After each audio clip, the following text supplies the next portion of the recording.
Hello，大家好，歡迎大家咧嚟到本年度嘅第一次教職員集會啊！我冇諗過有咁多人，因為咧喺報名嘅時候咧，真係唔係呢個日，真係唔係咁樣樣嘅喎。但係咧，我知道咧好多人咧係今日決定就嚟啦，係因為咧今日兩位主角係咪？好開心啊！見到大家咁咧，我唔知道呢度有冇係第一次參加我哋項目處辦嘅教職員集會嘅咧，可唔可以舉下手啊？哇，都唔少啊！原來咁，不如我講一個項目處嘅教職員集會嘅慣例俾大家聽，好唔好啊？就係咧喺每一次我哋開講之前咧，就會有一個好美妙嘅環節嘅，真係好美妙。大家咧唔好瞓着咗啊！就係咧會由我哋嘅教職員泳團 Staff Choir 咧為我哋獻唱，佢哋每一次咧都會俾咗一個好優美、好 relax 嘅時間我哋。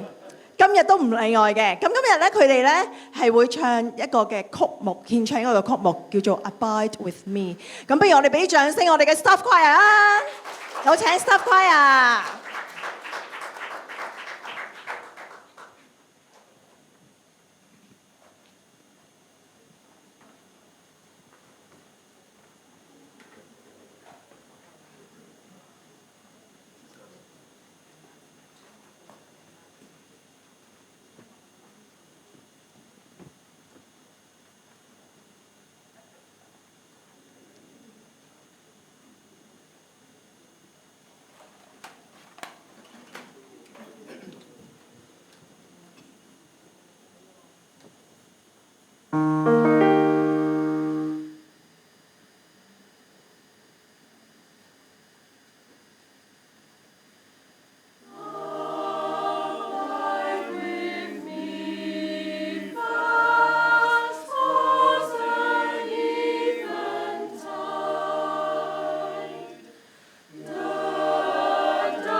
真係好好聽啊！多謝 Staff Choir，因為佢哋每個禮拜真係好俾心機咁去練噶。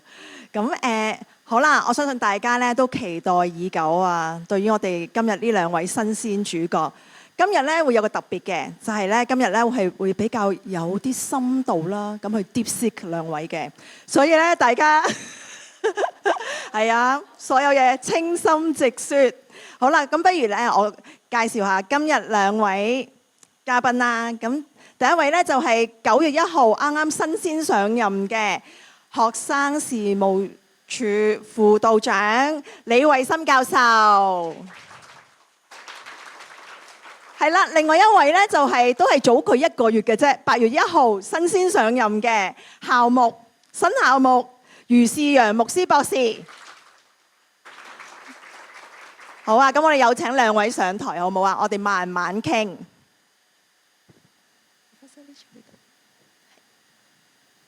好，請坐。啊，可唔可以有咪咧？麻煩晒，麻煩晒。好啊，大家開咪先嚇。Testing。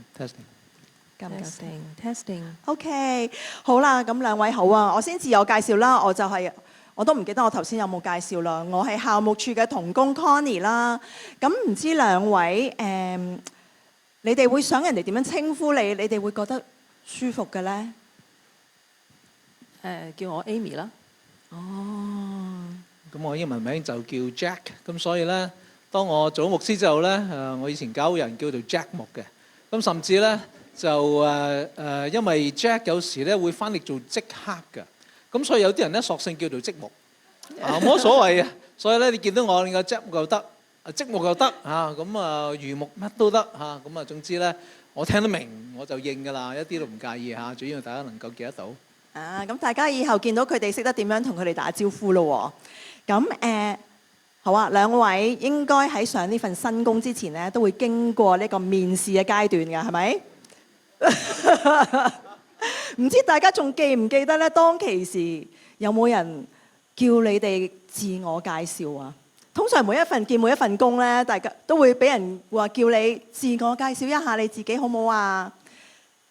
咁咧，而家係時候啦，俾你哋展示你哋嘅實力啦。原來呢個係 interview 一部分嚟，即係試用期未滿係嘛？我哋冇錯，保持笑容。然之後咧，可唔可以用1-2分鐘嘅時間，去用一個你覺得最好嘅方式去介紹你自己？而其實我自己本人係覺得好難㗎，用1-2分鐘去將你嘅工作啦，或者你人生嘅閲歷咧，可以好精華咁樣咧介紹俾所有陌生人知道。咁所以我頭先就係講啦，而家係考考你哋嘅實力嘅時候啦。邊位先啊？Amy 決定，你女士先啦。我講先好。係嘅，面試嘅時候係要介紹自己嘅。咁我當時咧就準備咗個 PPT 啦，咁就好長咁樣 list 曬過去做嗰個嘢。咁而家我當然唔會重複嗰個 PPT 所講嘅嘢啦。咁其實諗翻過去因為我1997年開始喺大學教書嘅。咁都30年都嚟緊啦，其實嚇。咁我諗翻咧，其實可以好簡單咁講咧，其實過去差唔多30年，我都係做緊同一樣嘢，就係喺大學裏邊做一個教育嘅工作。咁只不過嗰個範疇有啲唔同啦。咁過去教書咧，就由最初開始就淨係純粹喺課堂上邊同學生嘅溝通啦。我教佢哋要make sure 佢哋學到某一啲嘢，要交足功課，要考試咁樣樣啦。咁跟住年資越嚟越耐嘅時候，同同學嘅接觸亦都多咗啦。咁有一啲行政上邊嘅工作都多咗嘅。咁所以除咗課堂之內咧，其他譬如學生嘅活動啦。學生嘅組織啦，student societies 啦，或者甚至再遲少少係去到佢哋exchange 啦，同埋去到因為我喺浸會之前喺浸會都差唔多20年㗎啦，咁所以去到有2年咧，我係喺宿舍做過社監嘅咁所以我就見到我自己嗰個工作咧，就係由課室開始，咁但係就越嚟越涉獵多咗學生嘅其他學習嘅範圍。咁如果你當學生嘅學習係一個餅一個 pie chart 咁樣樣啦，咁我就由 learning 嗰部分，即係 classroom learning 嗰部分一路 expand 去其他嘅部分。咁而家嚟到我呢一個位置咧，咁就係classroom learning 就接冇咗啦嚇。咁但係其他嘅所有部分咧都會涉獵得到咯。咁我會咁樣去介紹，即係我嘅工作就係由 learning 出發開始，咁就去到涉獵埋其他學生嘅 learning 嘅部分咁樣樣。我一定會請你，淨係聽你介紹自己，我都會請你。好啊，到我哋牧師咯喎。咁啊，見工嘢我唔想再提啦嚇。我咁樣去介紹自己啦嚇，同大家就係咧，今日咪我哋成日講人生規劃、生涯規劃嘅嚇。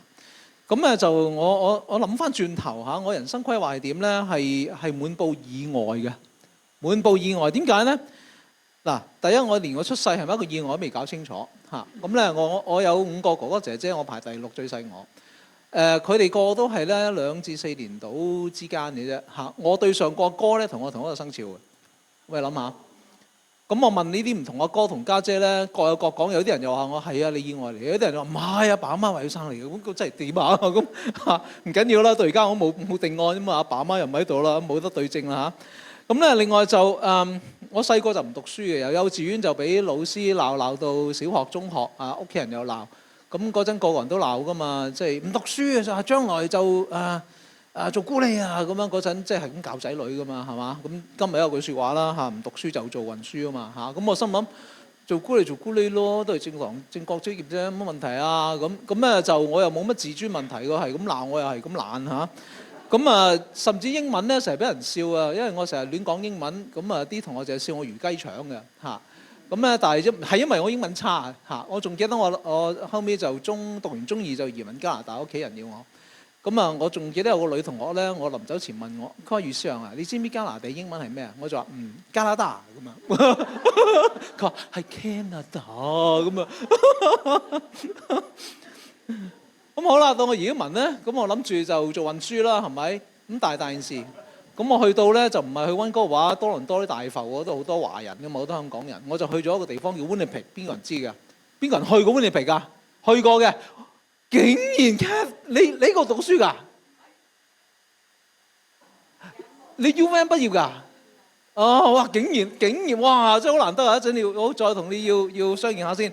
咁咧去到嗰度咧就冇乜華人啦。我間學校嗰陣去到讀 Grade 9咧，就得一個廣州嚟嘅識講即係中文嘅人啦。咁我同自己講啊，死啦！做咕喱，第一個鬼佬都高我成個頭，我點做咕喱請都唔請我啦。第二唔識英文，我出條街即係連個路牌都唔識睇，我點生存啊？點做咕喱啊？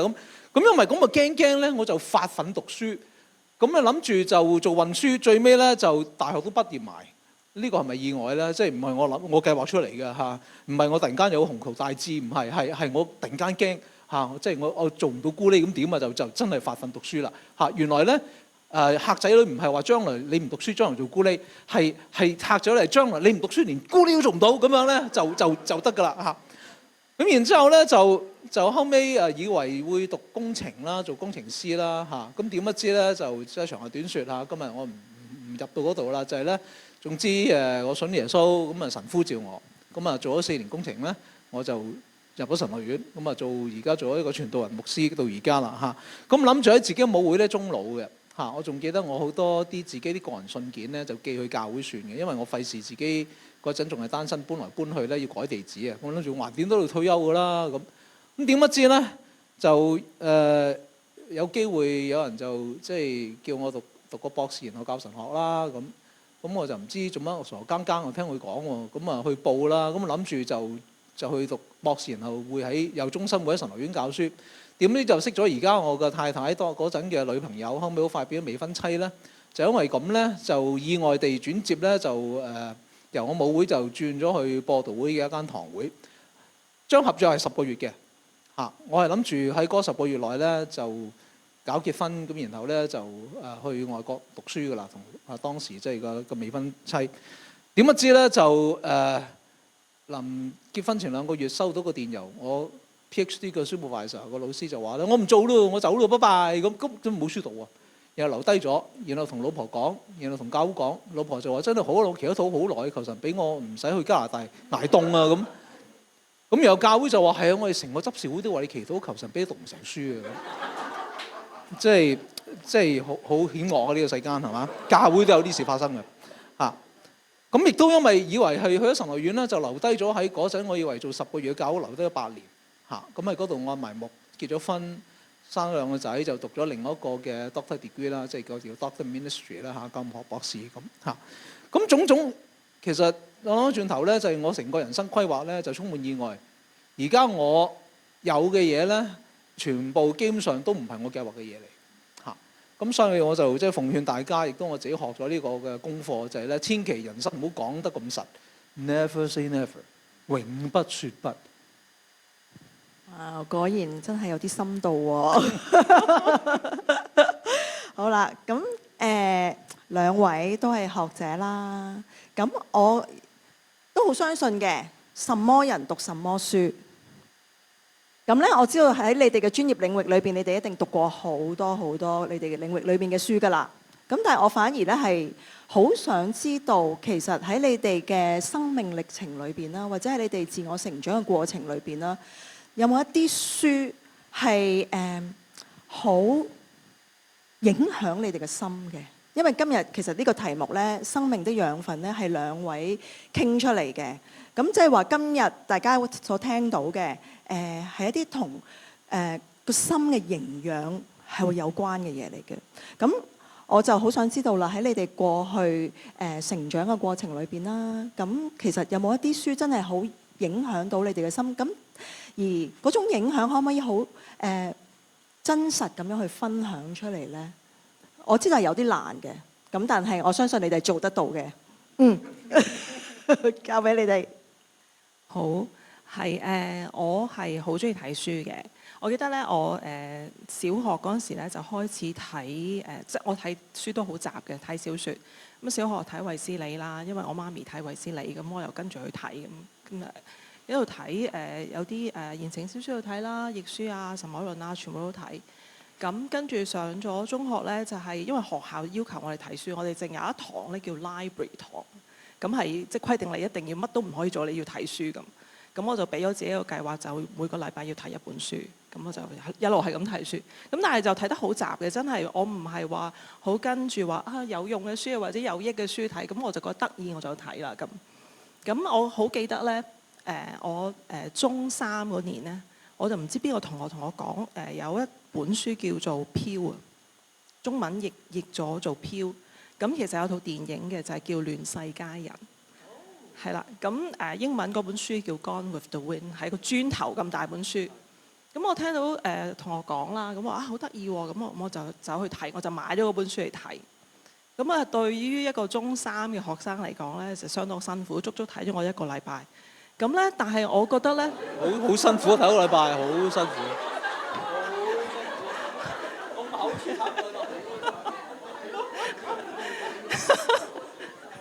咁咧，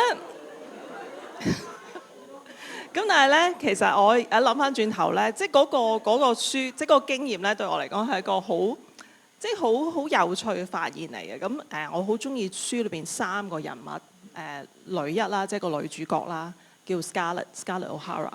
咁個男主角咧就係 Red Butler 啦，即係個男一。咁佢哋之後係即係佢哋中間有段romantic 嘅 relationship 嘅。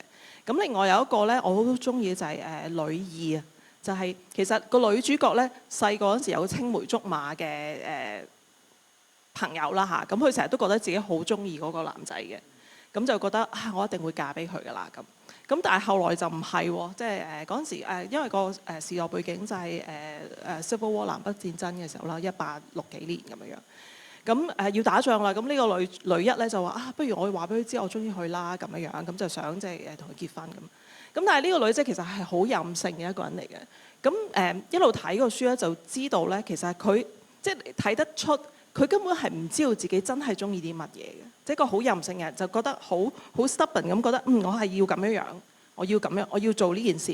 咁但係你睇嗰本書嘅描述，你就知道其實佢心裏邊唔係真係咁樣諗嘅。咁我就覺得哇，呢個係一個即係佢明明係一個好叻、好聰明嘅人，點解會咁愚蠢，完全唔知道真正嘅自己係點樣樣？佢完全唔知自己嘅感受係點樣樣。咁嗰個男一咧，其實就係喺一個即係佢闖禍嘅時候咧，就認識咗呢個女一啦。咁個男一咧就好知道，其實你嘅真性情係咁樣樣嘅，咁就好中意佢。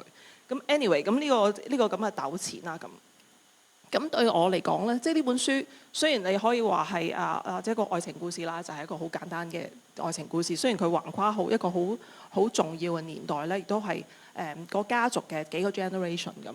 我記得我睇完本書咧，好似感覺咧活咗一世咁樣，因為即係經歷咗好多年啦，由打仗前去到打仗後咁樣。咁但係我得到嗰個我覺得好緊要一樣嘢咧，就係要知道自己啊。因為個女主角咧喺嗰個唔知道自己其實想點，硬係就覺得我好固執咁樣去要做某一件事咧，就嘥咗好多時間，亦都令到好多人唔開心，包括佢自己。咁我覺得如果你一早老實實咁樣面對自己咧，就唔會嘥咁多時間，人亦都唔會咁辛苦啦咁樣。咁呢個係即係女一俾我嘅印象啦。咁個男一咧就我覺得哇好犀利。咁當然即係我後來睇一套戲覺得好靚仔啦，即係個男演員好靚仔之外咧，咁我覺得佢真係好偉大，因為佢好清楚嗰個女一嗰個性情啊係點樣樣。咁但係佢一路容忍呢一個嬌小姐咧喺度發脾氣啊，喺度亂嚟啊，咁都係即係都係咁愛佢咯。但係去到某一個位，去到個故事最後咧，佢覺得唔得啦。你真係到而家你都唔知自己想點，我俾你嘅愛已經即係夠啦，我係付出夠啦。去到某個位咧，佢為咗自己嘅健康咧，精神健康咧都要停。咁就你自己搞掂佢啦，我為咗我自己就要停。咁我覺得呢個亦都係好 admirable 嘅，即係好值得欣賞。就係 OK， 佢係一路付出，但係去到某個位都覺得我唔可以再付出啦，即係我就要停啦咁樣。咁我覺得好好啦。咁第三個我覺得好好嘅就係嗰個女二啦，就係其實佢同女主角嘅關係好有趣嘅，即係因為佢就係女主角暗戀嗰個男士後來嘅太太啊嘛。咁本來係即係有少少好似情敵咁樣樣啦。咁但係我覺得本書俾我睇到就係女性之間就有個 understanding， 即係好知道出表面無論係點樣樣啦，但係佢哋之間有個 understanding。咁係有一個姑且叫佢做義氣啦。咁我覺得有義氣去互相 support 係一個好困難嘅時候，咁我覺得呢樣嘢係頂呱呱，即係對我嚟講義氣係好重要嘅嘢嚟嘅。咁所以我睇即係一個咁樣嘅，即係當然有好多批評啦，對於即係呢個故事話即係將歷史改寫咗啊，亦都有啲好唔好嘅嘢就即係遮住咗咁樣，即係純粹以一個愛情故事出現。咁但係對我嚟講，呢個愛情故事俾我睇到人性一啲好重要嘢。對我嚟講，一個成長中嘅人啦，我都覺得有啲好重要教訓俾我知道咗咯。咁呢個就係即係同大家嘅 sharing。好多謝你啊！從你咁樣講咧，我哋就好知道你重視嘅係啲乜嘢。咁唔知牧師你首先回應下 Amy 先咧，其實《Gone with the Wind》呢本小説咧好出名啦。其實我成日都想睇嘅，就係成日見到好似磚頭咁大，而且頭先你咁講話要一個禮拜先睇完咧，即係我更加即係我諗我要卻步嚇。好，咁咧就對我嚟講咧就我唔敢話邊本書改變我最多啦，即係當然我一個牧師改變我最多一定係聖經㗎啦嚇。咁但係咧就當然我又想同大家分享下其他書，又講下啦。我話當年我讀書又即係所謂奮發圖強咧都好奇怪嘅，因為咧我嗰陣喺加拿大就讀 Grade 9讀到 Grade 12啦，中學畢業啦。咁然後咧就要上大學，咁啊讀 engineering 啊，讀工程。咁啊，中間咧我就知道自己啲英文底比較差嘅嚇，因為讀工程你數學理科得就得㗎啦，即係啲英文唔需要好好嘅。咁但係我都知道咧，我都啲英文都唔係咁好。咁點咧？咁我就上一啲輔助課程啦。咁個課程咧就最尾有一個嘅測試，就測試我哋嘅英文水平嘅。記住嗰陣我係中學畢業12班畢業，測完之後咧，你知唔知嗰陣個老師話我英文水平係咩啊？佢係皺埋眉頭咁同我講，佢話 Jack，你英文水平咧係 Grade 4 4年班嘅。我心諗冇咁差嘛。咁然後佢話：你睇唔睇書㗎？唔睇。你睇緊雜誌㗎？唔睇。你睇咩？我乜都唔睇。咁佢話不如咁啦。嗱，你放學之後你就去書局買本字典， OK， 咁咧然後揀一本你中意睇嘅科目嘅書去睇。咁我就好乖喎，真係買一本咧，真係磚頭咁大嘅 Collins Dictionary， 即係我好中意嘅嚇。不過咧可惜真係太大，後尾我翻香港冇帶翻嚟，我都有啲唔捨得。我真係攞咗份嘢咁嚟睇。咁然後咧當時其中一本啦嚇引起我興趣嘅咧，就當時大賣嘅 bestseller 就叫做咧 The Road Less Travelled。有冇人聽過呢本書？都有啊，睇過係咪有人係嘛？咁呢本書當年好巴閉嘅，但係我睇翻歷史原來好得意嘅，係出咗版5年之後先大賣嘅。咁嗰個嘅作者叫做咧係Dr. M. Scott Peck， 咁佢係一個精神科醫生嚇。咁我近來就因為呢個聚會啦，我就買翻個 e-book 嚟睇啊，因為原先嗰本已經都冇咗啦嚇。咁咧第一句嘅成本書叫做咧第一句嘅説話就係咧Chapter 1 Life is difficult 嚇，生命係好困苦嘅。咁原來咧，我再睇翻呢啲嘅資料咧，呢一個作者咧，佢後生嗰陣就學習禪宗，佛教嘅禪宗，咁啊佢似乎呢一個嘅理解咧嚟自禪宗或者佛教嘅。咁但係當佢寫本書嗰陣咧，佢已經咧係即係喺中年受洗歸入咗基督教啊。咁啊就裏面所有啲嘅所謂 spiritual 嘅元素嘅嚇。咁簡單嚟講，佢就話咧，其實若講我哋接受呢一個真理呢個 truth 嚇 ，life is difficult 咧，咁就冇咁辛苦㗎，因為你可以 transcend it， 即係你可以超越佢。咁佢就建議4個所謂 discipline 成長嘅喺受苦中咧嘅成長嘅一啲紀律。呢4個紀律係咩咧？就係 delaying of gratification 嚇，先苦後甜。第二就係 acceptance of responsibility 承擔責任。第3就係咧 dedication to truth 係面對現實或者真實真理現實啦嚇。第4就係咧平衡啊 balancing 嚇，平衡紀律啊。咁嗱詳細我唔講啦。咁但係得意就係咧，我又再睇翻一啲嘅資料咧上網嚇，咁佢都即係過咗身幾年㗎啦嚇。佢原先有個太太係中國人嚟嘅嚇，咁後來就離咗婚。離咗婚係咩咧？咁原來咧睇翻啲資料咧，雖然佢寫呢啲書咧係大賣，佢教人哋點樣咧係 self-discipline 嚇，而且咧有人話咧對當時美國人嚟講咧嚇，淨係呢本書喺美國賣咗600萬嘅。翻嚟咗20幾個語言。對當時美國人嚟講，美國人一出世就以為 life is happy， 係嘛？但係佢話唔係 ，life is difficult。咁所以呢本書咧就睇好多人，令佢哋咧真係好打開眼界咁啊！人生係咁嘅咩咁？咁但係個個人以為咧，去教人哋點去喺苦難人生裏面有紀律嘅生活咧，原來佢嘅生命好老道，即係又成日。即係出軌啊，又食煙飲酒啊嚇，咁所以最尾佢老婆離咗婚啊，佢原來有啲仔女都唔再同佢交往嘅嚇，咁所以發覺咧原來咧係有啲人係即係言教就唔身教，同埋咧人真係好多時咧係無法自救嘅嚇，即係呢啲俗稱叫 self help 嘅書咧，其實即係人真係唔能夠 self help，冇得自己救自己嘅嚇。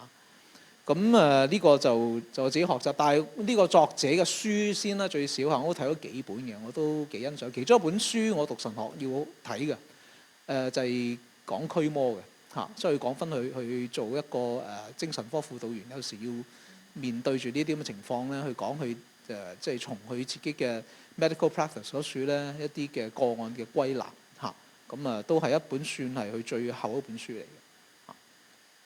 咁就另外一本書，咁就我另外一種興趣咧就係科學啦。咁所以當初我點解做啲 engineer 啦？咁就咧又係當初 bestseller，又係大家識㗎啦嚇。A Brief History of Time 時間簡史，邊個有呢本書㗎？都有啊！哇好嘢啊！邊個睇完呢本書㗎？厲害喎 Sally！ 你知呢本書出名在除咗係大賣之外咧，係想講咩啊？快啦！我真係用咗成個假期嚟睇㗎嚇，即係唔似 Amy 一個禮拜可以睇一個磚頭啊！呢本書被譽為咧，好多人都買咗呢本書，但係冇乜人睇完呢本書，係好深嘅。我仲記得第一個 chapter 都唔容易睇，即係講人類歷史裏面點睇呢個宇宙嘅宇宙觀。但係第一到 chapter 2咧，我用咗2個禮拜我都睇唔完。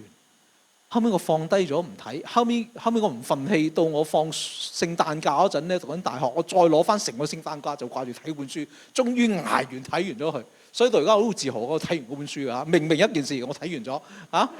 咁咧呢本書簡單嚟講就係宇宙並非以往我哋以為嘅一個所謂 closed system 啦，或者一個即係自我封閉嘅系統啦，唔係自有永有㗎啦，唔係無限邊際㗎啦。原來呢個宇宙咧有開始啦，係一個 Big Bang 嚇，即係大爆炸爆出嚟嘅，係會爆炸出嚟都會萎縮時間同埋呢一個嘅空間咧，都係喺嗰個大爆炸而創造出嚟嘅嚇。咁人就問啦，咁大爆炸之前係點嘅？呢個宇宙係冇得問，因為科學已經冇得探究啦。因為所有科學嘅定律咧喺大爆炸之前咧係不成立嘅嚇。咁所以我呢個了解就係哇，原來除咗我對科學即係覺得好 amazing，我可以揾到呢啲嘢喎。另外一樣就係我發覺原來宇宙之外仲有天。宇宙之外仲有天，呢個宇宙唔係最大嘅。你去到宇宙邊際，唔係就知道所有嘢。原來呢個宇宙都係被動地咁就爆開咗。咁究竟係邊個令嗰嚿嘢爆嘅咧？嗰嚿嘢由邊度嚟嘅咧？起初係嘛？即係今日我哋叫做 the first cause 嚇，即係第一因啊嚇。咁亦都不多不少咧，係影響我後來咧就成為咗一個牧師，決定要服侍呢個位創造天地宇宙嘅神。好啦，我哋要從你哋嘅少女同埋少男時代翻嚟而家啦。好啊，2025年嘅9月，咁你哋應該經歷咗最可怕嘅一個月份啦，喺呢一個月嘅裏邊。咁其實的而且確咧，喺呢幾個禮拜咧，我同唔同嘅同事去傾偈咧，我都好多時聽到一個字啊，叫做 overwhelmed。咁唔知大家有冇呢個感受啦？咁其實咧，除咗因為可能係好多排山倒海嘅工作啦，即係淨係扯住你走咁樣啦。咁但係其實可能啱啱嘅華加沙，可能都會令大家有一種可能好多嘅焦慮啊，好多嘅都好似被嗰個颱風咁樣去 overwhelm 咗。咁好啦，我哋真係今日我哋要去到最入肉嘅部分啦，就係唔知道兩位，因為你兩位咧作為主管啦，一定係嘅工作一定係比我哋更加忙，而你哋仲要去適應新環境喎。咁其實你哋係點樣去穩住你哋個心嘅咧？咁同埋就係好重要嘅一樣嘢，就係話，當你哋能夠去穩住個心嘅時候，而以致唔令到你哋當日復日都係喺咁嘅狀態底下，而失去嗰種快樂啊！我知道你而家仲係好新鮮嘅，咁所以咧應該都 OK 嘅。係啦，咁唔知道兩位有冇喺呢一方面嘅有一啲嘅 best kept secret 可以分享俾我哋？唔知係咪 best kept secret 啦？咁咧係嘅，你講得好啱啊！呢一個月咧我雖然喺呢一個機構之前服務過啦，咁但係工作崗位唔同咗。咁同我想象中的確係有啲唔同嘅，即係我想象都知道忙啦，當然係會忙嘅。咁但係呢個係超乎想象咁忙嚇，咁的確係即係 overwhelmed 咁樣嘅感覺。咁我以往即係我一路做嘢都有忙嘅經歷嘅，都有呢個經驗嘅。咁我有幾樣嘢我會做啦。咁有一樣嘢咧就係我自己都有啲其他嘅興趣嘅，即係雖然工作我會擺好多時間落去啦。咁我其他興趣咧我都盡量唔好因為工作而唔去做咯。譬如我學跳舞，我學唱粵曲咁樣。咁我都盡量唔會 miss 我嘅 classes 嘅。因為如果我 miss 咗嘅話咧，即係我就會將我100% 嘅時間就擺晒喺工作嗰度。咁我將自己擺咗喺一個即係長期受壓嘅環境裏邊。咁所以就算係忙，我都會盡量都會 keep 翻我一啲工作以外嘅嘢。咁另外就係即係moment by moment，咁我哋都會有啲時候會有啲好緊張啊，有啲負面情緒啊咁。其實我個人都好掹憎嘅，即係雖然我識嘅所有人都覺得你掹憎你唔掹憎喎，但係其實我係好掹憎嘅。咁但係我就掹俾自己知道咯。咁所以我都會好多時同自己講嘢嘅，即係我會同自己講嘢。咁譬如頭先我講本書嘅時候咧，咁我覺得對自己老實係好重要。即係譬如我而家個感受，我而家好嬲。咁我要俾我自己知道，我而家好嬲。我要 recognize the fact that 我而家係好嬲。咁我知道咗，我承認咗呢樣嘢之後咧，我先去處理。咁點咧？我點解會嬲咧？咁我呢個原因可唔可以remove 咗佢啊，或者解決咗佢啊？如果解決唔到，咁係咪我將自己離開呢一個環境啊？咁所以我會用呢一啲同自己嘅對話咧，真係講出聲嘅。所以可能喺 campus 咧，大家會見到我行來行去嗰時咧，自己同自己講嘢。咁我係真係會講嘢嘅嚇，我真係會講咗出嚟。咁我覺得對我嚟講，我唔知會唔會每一個人都係咁樣運作啦。咁但係對我嚟講咧，講咗出嚟咧，嗰樣嘢係即係老實咗，即係將呢樣嘢擺咗出嚟。咁我就即係比較好啲去處理咯。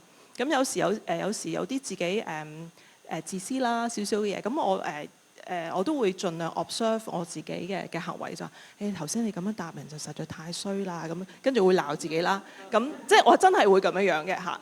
咁雖然我對人都相當好嘅，我好少時候係會咁樣，但係我覺得將呢樣嘢講出嚟咧，係俾自己停一停啦，停一停個 moment， 睇一睇而家嘅狀況係點樣。咁跟住去決定點樣去處理咯。咁當然有時係處理唔到，咁但係起碼知道 OK， 我而家受壓，我而家好嬲，而家解決唔到問題。咁我就盡量唔會喺呢啲時候做啲好重要嘅決定啦，唔會喺呢啲時候見啲好重要嘅人啦。咁希望自己唔好講錯嘢啊，咁樣咯，即係時刻有個 awareness 去俾自己知道自己嘅狀態點樣。咁我覺得呢個係有啲幫助嘅。好多謝你。咁牧師咧？我就咧。如果要講要擔心咧，客觀地我自省我哋係擔心嘅。咁其實我好細個，即係簡單嚟講，爸爸媽媽就唔喺度啊，即係已經去世啊。咁然後咧，其實頭先我所講，我喺加拿大，我去到第2個月開始，我已經要做 part time，基本上係自己養自己咁滯嘅。除咗唔使交租，我係俾翻晒所有燈油火蠟啊、讀書學費，全部我係自己嚟嘅嚇。咁啊，甚至即係雖然當時同我其中一個哥啊數住，但係基本上除咗租之外，我俾翻晒所有嘢佢哋。咁所以咧，即係我10幾歲開始就即係乜都靠自己啦，係去到一個人生路不熟啊嚇，語言又唔通嘅地方，咁要擔心好多。但係咧就我諗翻轉頭，我都唔知幾時咁啊！自細喺香港讀咁多年書，都係搞學校。咁總之有句聖經或者應該有個耶穌講嘅教訓咧，就好入我腦嚇。咁啊，我成日話耶穌講道真係好叻嘅嚇，成日都想學耶穌講道，但係永遠都講唔到佢咁叻嘅。耶穌講道咧，你唔使背佢講道嘅，佢會喺你腦裏畫個圖畫，你就記得㗎。耶穌曾經話咧，不要憂慮。耶穌點講咧？佢唔係講理論，佢好簡單。佢話你睇下天上嘅飛鳥，也不種也不收；你睇下地上嘅野草百合花，冇人理佢㗎。神就俾佢咁靚，係咪？飛鳥能夠即係有衣有能夠咧有飲食，何況呢啲人喺父神眼中係咪更加尊貴嘅咧？耶穌佢講句説話，其實咧佢就話咧 ，Is life not more than food，and the body more than clothing？ 生命係咪比食物、比我哋嘅衣着更加唔係更加重要？係人生係比衣着飲食係更加重要。人生係比呢一切加埋嘅都大。所以咧，每一次我上床，我發覺自己開始擔心一啲嘢嘅時候，諗嚟諗去一啲嘢瞓唔着嘅時候咧，好感恩耶穌呢一個嘅圖畫就走翻出嚟，就係天上嘅飛鳥、地上嘅百合花野草。我心諗神都俾呢啲嘢喺度，何況我係天父嘅兒女，佢一定理我嘅。咁我就放低，唔再憂慮，瞓覺。咁然後日積月累就發覺係好多原來人好多憂慮嘅嘢係唔會發生嘅。最尾我擔心嘅係冇出現嘅嚇。咁所以呢個咧都係即係到今日啦嚇，我都係總之夠鐘發覺自己攰啦，咁我就覺得大覺瞓就得㗎啦。因為我都相信咧，原來咧人最好生產嗰陣係幾時？你瞓覺嗰陣，你諗唔通啲嘢好得意㗎嚇。即係以前我讀書咧，尤其是我讀理科咧，條數諗唔掂唔緊要嘅，瞓醒咧就識做，好得意嘅係嘛？所以一樣嘅，我覺得我哋休息嗰陣咧，原來天父就幫我哋做緊嘢嘅嚇。呢個我係好相信嘅一樣嘢。所以咧，原來休息真係一個好重要嘅減壓嘅方法秘訣嚟。好多謝兩位嘅秘訣或者係 tips 啊！我相信大家都會受用㗎。咁好啦，我覺得你兩位除咗即係一啲自身嘅好貼身嘅分享之外啦，其實我相信你哋咧對於 wellness 呢個字，因為呢個 wellness 咧，其實喺我哋嘅大學生活裏邊咧，都係一個好關鍵嘅字啊。咁唔知道兩位對於喺呢個校園裏邊去促進 wellness 呢樣嘢，究竟有冇一啲嘅睇法或者一啲嘅藍圖呢？藍圖講到好大嘅，係我覺得wellness 係的確係即係我哋生活各方面嘅一個良好嘅狀態啦。咁所以好簡單咁樣講咧，就係生活真係要有各方面咯。即係我哋每一個人都要 aware 自己生活有各方面，唔係淨係得工作，唔係淨係得玩樂，或者我哋對接觸嘅人啦，唔係淨係得同事啦，唔係淨係得家人啦，我哋都有好多其他嘅唔同嘅 groups 咧，都有聯繫嘅。咁我覺得呢一個即係知道呢一種聯繫係重要嘅，因為我哋好多時需要 support 咧，就唔係淨係得一個源頭去攞 support。咁所以有啲譬如有啲環境咧，我哋覺得係某一班嘅朋友或者某一啲狀況咧，就係屋企人先幫到嘅，甚至有啲狀況咧，就係一啲我完全唔識嘅人先至幫到我嘅。咁我覺得即係be aware of 呢一種我哋生活有咁多唔同嘅範疇，嗰個狀態係緊要嘅。因為我覺得好多時咧嗰種 unwell 啊嗰種感覺就係因為自己困咗喺一個好細嘅環境裏邊，覺得自己走唔到出嚟。就係如果我哋自己有多啲嘅 connection 咧，就會有多啲唔同嘅出路咯。嚇，呢個好簡單嘅睇法係。牧師咧 wellness 咧就嗱，當然我哋校牧處或者浸會大學嘅傳統就強調咧，我哋全人教育啊嘛。咁唔知大家知唔知咧？浸會大學全人教育係講緊邊幾方面喎？就係講緊咧我哋 body、我哋嘅 mind 同埋我哋嘅 spirit 嚇。咁校牧處最主要就係所謂牧養大家嘅靈性spirit 嚇。咁但係呢方面我相信咧嚟緊大把機會，我會同大家去講呢方面。我就今日唔想咧喺之後再轉落去啦。我就唔想太過理論去講呢方面嚇。我係想點講咧？就 wellness 咧，我諗翻就我係咁形容。人生咧就好似你揸架車咁，係嘛？你人生要不斷喺唔同嘅地方，你去某個地方可能做某啲目的，然後你要再揸車。咁要安全咧，咁當然啦，你個車嘅零件性能個人要良好啦嚇。咁但係好重要一樣嘢就係咧嗱，特別頭先我話啦，我喺加拿大即係有干年生活。Winnipeg 咧就有兩個花名，一個就係 Windy-Pig， 一個就係 Winter-Pig。因為咧就出咗名咧，又大風又凍嚇，即係可以咧一年有幾日係-40幾度嘅嚇。咁如果要揸車咧，就即係你揸唔慣雪地車咧，就真係好危險嘅嚇。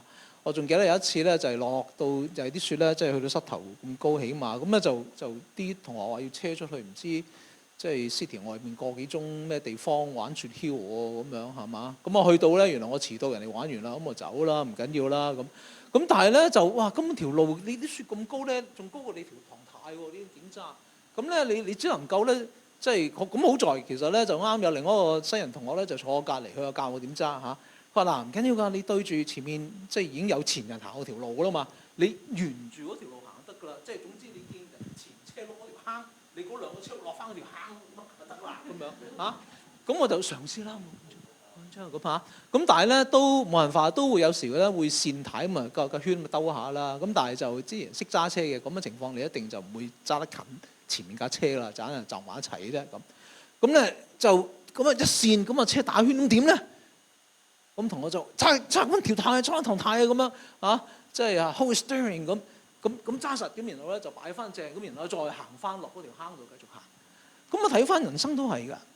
即係人生你去邊度都好，你有目的地係咪？你唐太可能講緊即係意思你嘅車性能可能講緊你自己嘅身體狀況啊，係嘛？你GB 個即係以前我哋睇地圖啦，而家係 GPS 啦嚇。咁但係其中一樣嘢咧，你每日都係咁揸架車行咧，無論落雪又好，大雨又好，大風又好，打風又好，乜都好，乜嘢事發生，你揸車就知啦。最緊要嘅你個狀態就係點咧？揸穩唐太。你唔揸緊唐太咧，你嘅車性能幾好，你嘅 GPS 性能幾如何，乜都好啦，你就會撞埋一邊落咗山崖，定啲點樣噶啦嚇。你揸穩唐太咧，扭得翻正咧，幾大嘅錯誤你都可以行翻落條路度，繼續行落去。咁所以我哋人生都係，有時我發覺咧，現代人有時有個情況就係冇錯啱啊，好多嘢我哋控制唔到啊，係嘛？即係打風咁樣。人生頭先我咁講，我嘅人生都係一連串嘅意外，到今日都唔係我自己規劃出嚟嘅。即係我諗翻，即係冇一樣係規劃出嚟嘅，但係都冇穿冇爛啦，叫做係咪？最緊要就係任何嘢發生到揸穩唐太，唔好 panic， 唔好驚慌，唔好失控。你扭翻正，行啱翻嗰條路，自然就有出路。咁呢個咧就我嘗試去解答 wellness 呢樣嘢。理論嘅嘢，遲啲有機會咧再同大家講。好，咁咧關於 wellness 咧，我仲有一個最後嘅一個問題，我係要代台下嘅各位女同事問阿 Amy 嘅，你啲皮膚點樣可以保養得咁好啊？佢啲皮膚真係好靚㗎。好，多謝多謝。其實就冇乜嘢嘅。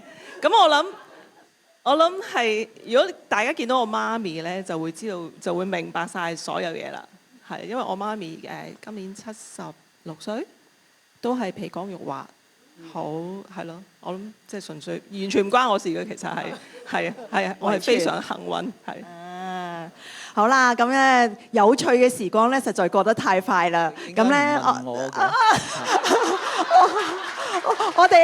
我哋開多一堂，我哋再講多啲，可以講下愛情啦，可以講下護膚就我會 Amy 多啲嘅，係啦，係啦，咁咧我哋今日真係好感謝兩位啦。咁咧我哋作為東道主啊，牧師，我哋可唔可以咧送翻一份感謝嘅小禮俾我哋嘅嘉賓 Amy 李教授？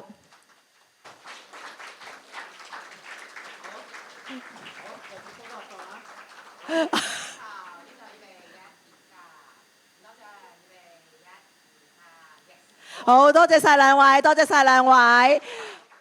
好啦，我知道時間咧已經過，但係大家想唔想同兩位新鮮人咧影張大合照啊？